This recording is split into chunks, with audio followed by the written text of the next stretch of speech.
Pemirsa, jangan lupa subscribe YouTube channel Official iNews dan nyalakan loncengnya.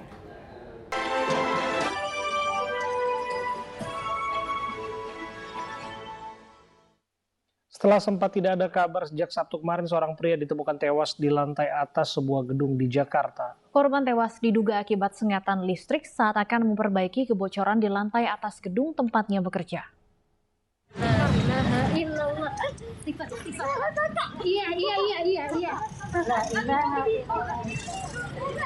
Tangis histeris mewarnai kepergian Teguh Haris Maulana yang ditemukan tewas di atas gedung Puspo Vera, Jalan Gunung Sahari Raya, Sawah Besar, Jakarta Pusat siang tadi. Adik korban hanya bisa menangis saat melihat jasad kakak tercintanya yang akan dibawa ke kamar jenazah Rumah Sakit Cipto Mangunkusumo, Jakarta.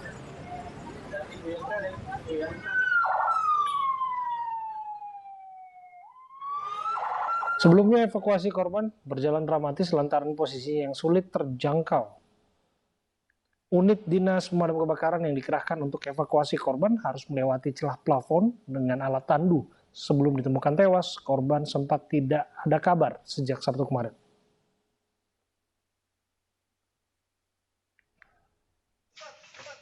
Pelan-pelan.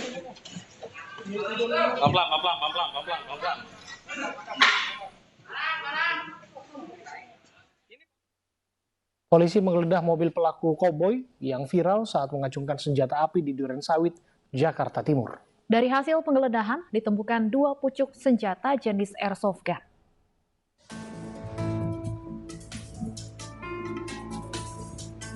Setelah melacak nomor polisi mobil pelaku, tim gabungan Ditlantas dan Ditreskrimum Polda Metro Jaya langsung menggerebek sebuah mobil milik MFA di kawasan Kebayoran Lama, Jakarta Selatan. Polisi menggeledah mobil pelaku dan menemukan 2 pucuk senjata jenis airsoft gun. Sementara pelaku saat ini masih menjalani pemeriksaan intensif di Subdit Jatanras Ditreskrimum Polda Metro Jaya. Kok jalan aja ya? Waduh. Ya jalan lah Pak, jalan. Sebelumnya peristiwa bermula dari senggolan kendaraan pelaku dengan sepeda motor di Jalan Durensawit, Jakarta Timur. Pelaku yang tidak terima diberhentikan pun marah dan mengacungkan senjata api. Urus sama polisi besok ya. Ini belum jatuh ya. Korban melaporkan kasus kecelakaan lalu lintas usai motor yang dikendarainya ditabrak pengendara mobil yang menodongkan senjata. Dari Jakarta Selatan, Den Helmi Sajangbati, iNews melaporkan. Berbagai penangkapan terduga teroris terus digencarkan pihak kepolisian. Di tengah serangkaian aksi teror dan upaya memberantas terorisme, Majelis Ulama Indonesia berharap tidak ada tuduhan terhadap agama maupun kelompok tertentu.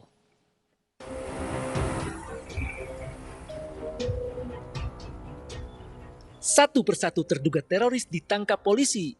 Bermula dari serangan teror di Gereja Katedral Makassar, kepolisian gencar menangkap semua terduga teroris yang diduga memiliki keterkaitan. Lebih dari 30 terduga teroris ditangkap guna mengusut dalang bom bunuh diri Makassar serta serangan terhadap Mabes Polri. Terkait fenomena ini, Majelis Ulama Indonesia berharap agar publik jeli dan tidak menuduh agama tertentu. Sekjen Majelis Ulama Indonesia, Amir Syah Tambunan, meminta agar pengusutan jaringan terorisme tidak disederhanakan dengan tuduhan cadar maupun celana cingkrang. Lebih lanjut, Amir Syah meminta agar masyarakat tidak terkecoh dan jeli dalam melihat penanganan terorisme ini.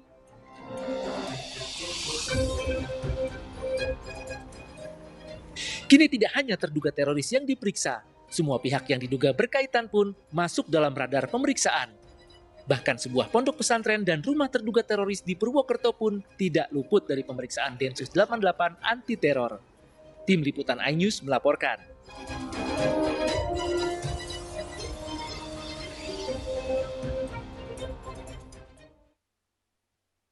Untuk mengulas bagaimana penanganan terorisme dan menghindari adanya tuduhan terhadap agama tertentu, sudah bergabung bersama kami Ketua Majelis Ulama Indonesia, Khalil Nafis, dan Direktur Penegakan Hukum Badan Nasional Penanggulangan Terorisme, Brigjen Edi Hartono. Assalamualaikum, selamat sore Bapak. Assalamualaikum warahmatullahi wabarakatuh. Saya ke Pak Khalil terlebih dahulu. Dengan serangkaian upaya yang digencarkan oleh petugas saat ini untuk menangani terorisme, Anda menilai bahwa ada tendensi kecenderungan untuk menyinggung agama tertentu? Ya, tentunya kita tidak perlu baper bahwa mereka yang sekarang melakukan adalah beragama Islam. Yang perlu dipilah adalah kesalahpahaman terhadap Islam, doktrin dan salah, dan ajaran Islam itu sendiri. Oleh karena itu, kita tidak boleh mengingkari bahwa dia agamanya adalah Islam. Tapi jangan dikira bahwa ajaran Islam mengajarkan bunuh diri, ajaran Islam adalah destruktif, terorisme, itu yang harus dibedakan Pak antara Khalil. pemahaman pemeluk yang salah dengan ajaran Islam itu sendiri. Oke, Pak Khalil, dengan pemeriksaan yang dilakukan Densus 88 misalnya, terakhir dilakukan di pondok pesantren di Sleman, dan upaya lain sebagainya, Anda tidak melihat ini eksesif misalnya? Saya pikir tidak, kalau memang itu ada hal yang perlu diteliti, ada hal yang perlu diperiksa, tentu tetap mengedepankan praduga tak bersalah. Tidak boleh kita menuduh. Saya yakin kalau pesantrennya tidak akan mengajarkan terorisme, tetapi mungkin ada kesalahpahaman di dalam pengajarannya atau dari pengajarnya, mungkin juga atau orang yang menyusup di dalamnya. Artinya lembaga pendidikan pasti mengajarkan yang baik. Oleh karena itu memang kalau ada aliran, ada juga jalur, ada koneksi, ada ketersambungan, dipersilakan. Sejauh ini mengurai jaringan teroris secara objektif, terlepas dari stereotip apapun. Ya, terima kasih. Sebelumnya saya sapa dulu nih Pak Khalil. Assalamualaikum Pak Khalil. Waalaikumsalam warahmatullahi wabarakatuh, Pak Edi. Terima kasih Pak. Ini sebagai hidup, kemudian fasilitas publik atau fasilitas internasional dengan motif ideologi, politik, dan atau gangguan keamanan. Nah, dalam konteks ini, tentunya aparat penegak hukum tidak akan melihat apa itu latar belakangnya. Ya. Jadi sepanjang sesuai dengan terpenuhnya unsur-unsur tindak pidana terorisme, ya semua dapat dikenakan Undang-Undang Nomor 5 2008 sebagai pedoman abgakum dalam melakukan penegakan hukum. Demikian, Mbak. Pak Edi, pernyataan MUI terkait cadar dan celana cingkrang jangan dikaitkan dengan teroris ini kan menanggapi penggeledahan pondok pesantren di Sleman. Mungkin bisa Anda jelaskan Pak, apa sebenarnya dasar dari penggeledahan ini? Ya, tentunya penggeledahan ini bukan dari celana cingkrang dan tadi itu ya, bukan. Ini adalah pengembangan proses investigasi ya, berdasarkan scientific investigation ya.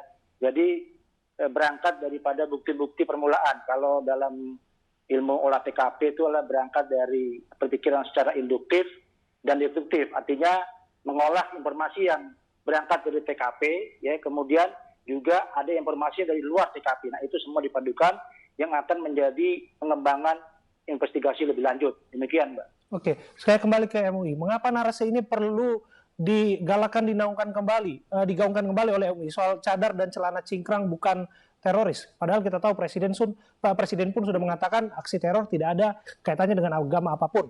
Pak Khalil. Ya, jujur ya, meskipun disampaikan seperti oleh Presiden dan oleh kita, masih ada stereotip di masyarakat itu bahwa atribut tertentu seperti jenggotan, lalu celana cingkrang, dianggap adalah bagian dari pintu masuknya terorisme, dianggap adalah bagian dari benih-benih terorisme.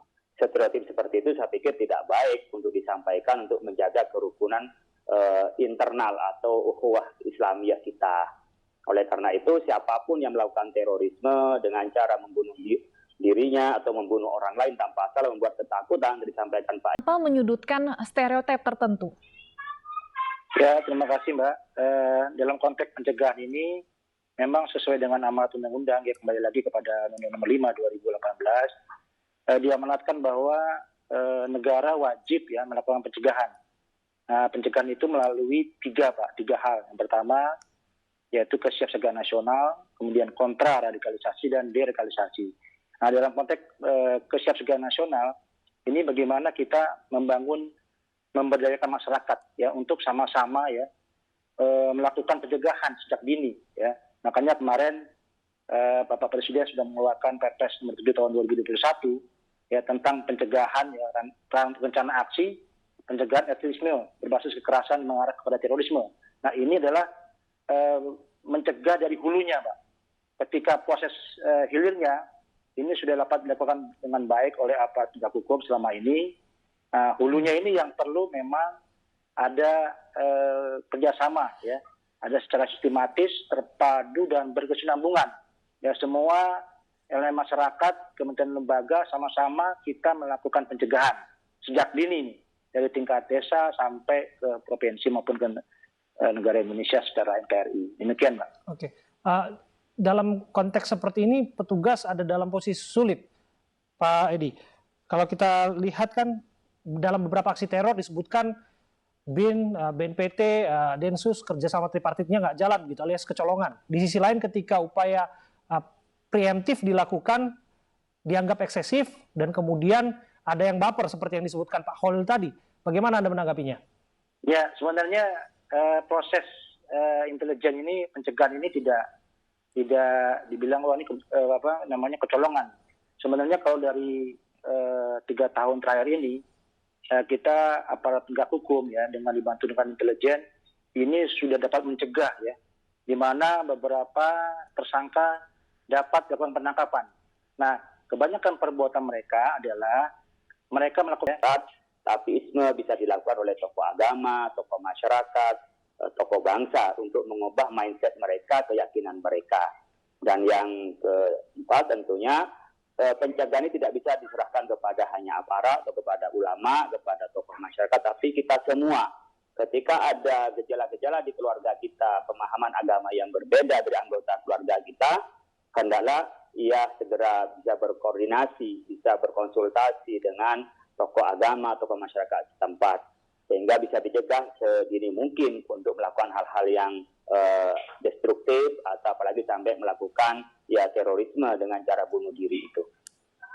Baik, terima kasih Pak Holil Nafis, Ketua MUI, dan Brigjen Edi Hartono, Dirgakum BNPT sudah bergabung bersama kami di Ini Sore.